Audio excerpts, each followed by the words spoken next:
The ruling National People's Power Party, led by President Anura Kumara Dissanayake, is poised for a sweeping victory in the parliamentary election in Sri Lanka. As of now, with partial results declared, the NPP has secured close to 62% of the vote. The main opposition, SJB Party, and the National Democratic Front, NDF, backed by former President Ranil Wickremesinghe, have been reduced to about 18 and 5% of the vote. Now, in the only polling division result announced so far, the NPP won decisively in the southern province capital of Galle with over 70% of the vote. Analysts say that NPP has increased its vote share compared to the September presidential election. If this trend continues, the party will surpass the 150-seat mark, achieving an absolute majority in the 225-member parliament. Thursday's election was the first major test for NPP.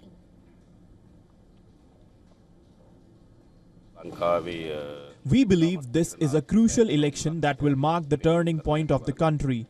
In this election, the NPP expects to secure a mandate in order to build a very strong parliament, and we are confident that the people will give us that mandate. Now, these elections were poised to determine whether or not the island nation wants to further empower its new president, Anura Kumara Dissanayake. Now, Dissanayake took power in the September presidential elections on a promise to combat graft and recover the country's stolen assets, 2 years after an unprecedented economic meltdown when then President Gotabaya Rajapaksa was ousted.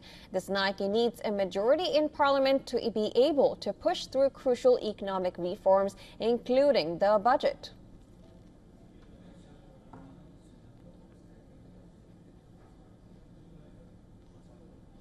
And joining us live on the broadcast now is our correspondent, Dasani Athoda from Colombo. Dasani, thank you so much for joining us. Last time we were talking to you, it was 60%, although it's slowly trickling in. 62% of vote has been taken by the NPP. What is the latest that you could bring in?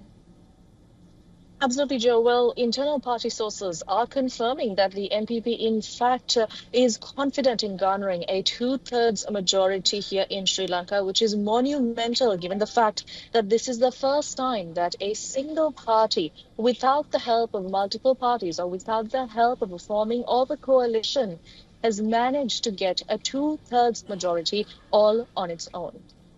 Absolutely. Now, what is the next process, if you could just brief up for us?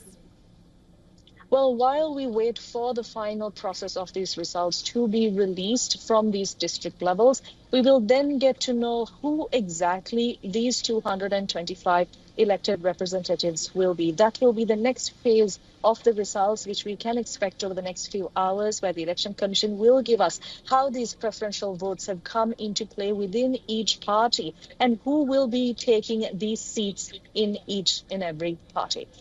Absolutely, and surely looks like a big win for NPP, and unfortunately not really for Premdasa, is it?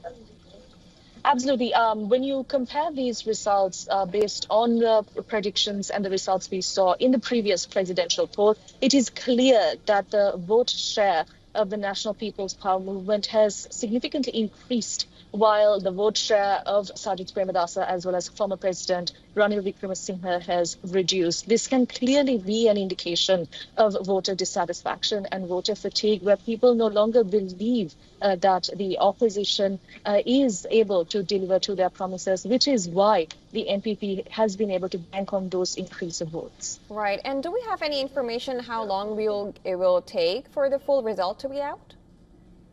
In terms of the district results, we will be getting the complete district results within the next 30 to 40 minutes. It's only after that that we will know who will be coming in for those seats. So surely throughout the course of the day today, by evening, we will get to know who will make up this parliament. All right, Dasani, of course, we will be having you again to tell us about the results. But thank you so much for now for giving it the latest.